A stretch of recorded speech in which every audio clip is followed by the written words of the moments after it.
Tech Tire Supply is a manufacturer that we actively use out of our facility. So if you come in and we're going to do any of our wheel weights, wheel balance, even some of our bag media has come from them, so depending on what your needs are. And if you've ever heard me talk about screwed and glued, tattooed the tires, because obviously in the off-road industry we want to air down our tires to a nominal low air tire pressure, so we have maximum traction off-road.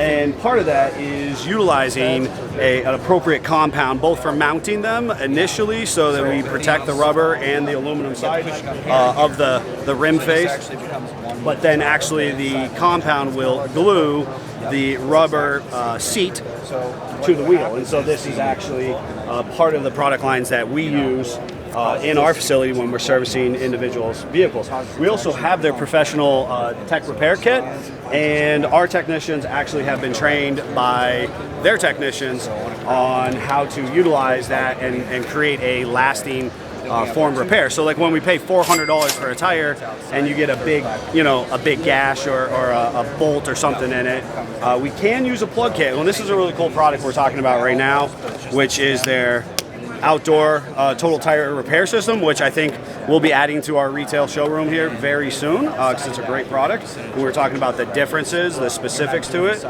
I was just explaining that this is more of a permanent. It is a permanent repair. Permanent repair. It molecularly bonds with the rubber in the tire and becomes part of the tire.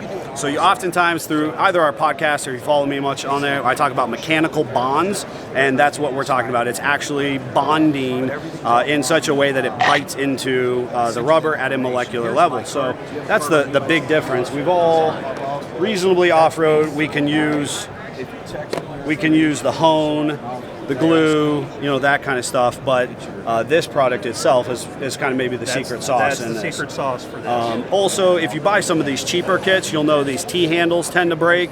That's the last thing you want to do. You can also see, like, this is pretty cool. There's rifling and knurling on there, so not just knurling and not just rifling. So that's something I'm noticing off the bat, which is pretty cool.